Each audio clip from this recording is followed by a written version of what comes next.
on the ground. On the ground. Tornado on the ground. Storm chasing.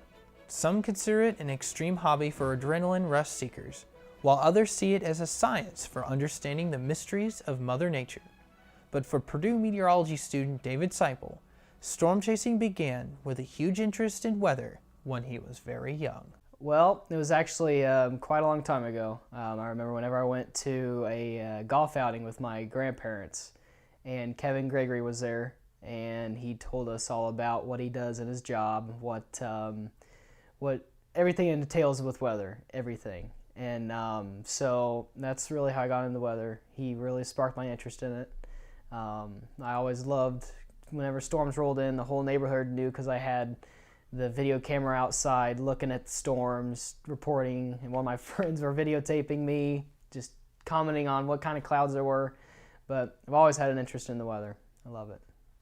As Seipel got older, his love for weather became more of a passion for not only learning about storms, but also chasing them as well. What sparked my interest on storm chasing is just like how people love roller coasters, that adrenaline rush. It's that rush to go out and see something that you study, that you are interested in seeing. It's incredible seeing tornadoes, seeing different types of weather happen before your eyes. It happens so quickly and rapidly that it's really interesting and it's fun to see. I had the liberty in joining Seipel on a storm chasing opportunity. Although we did not catch a tornado or see any other severe weather activity, Seipel did describe what chasers look for in a severe storm. Storm chasers look for, whenever they are on the road chasing a potentially severe storm, is various types of clouds.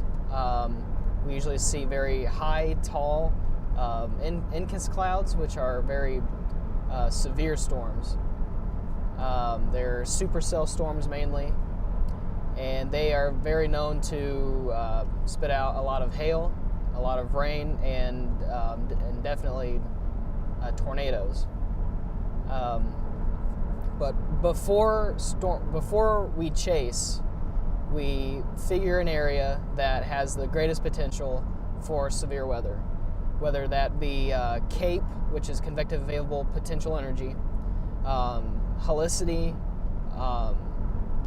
just dew point, temperature, all different kinds of ingredients that go into this mixing bowl that create severe weather and in turn could make a tornado.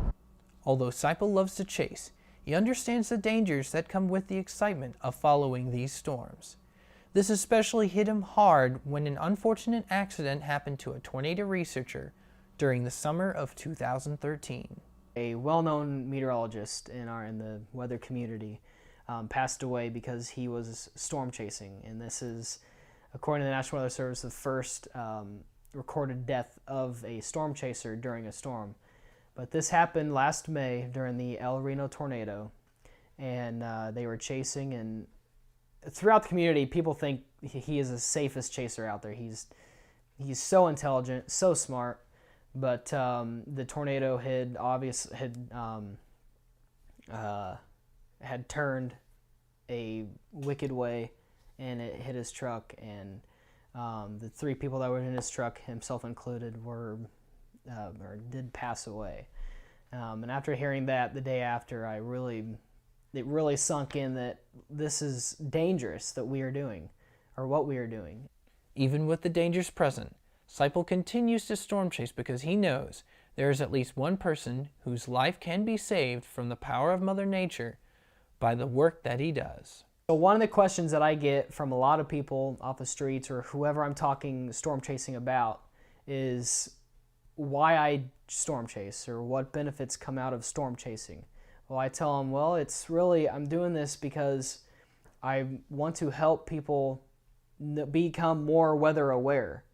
If severe weather is coming their way, then I'm there to relay that to, in turn, the news stations to them, to the people out there that are in the path of this storm, whether it be hail, flooding, wind, or a tornado in a worst case scenario. And 90% of the time, it's usually hail and heavy winds. And I've chased 2 tornadoes in my lifetime, and they both have been, into a scale that they could be pretty devastating. So I do that mainly for just the sense that I'm helping people out. I may not necessarily be saving lives, but I might be saving injury and property.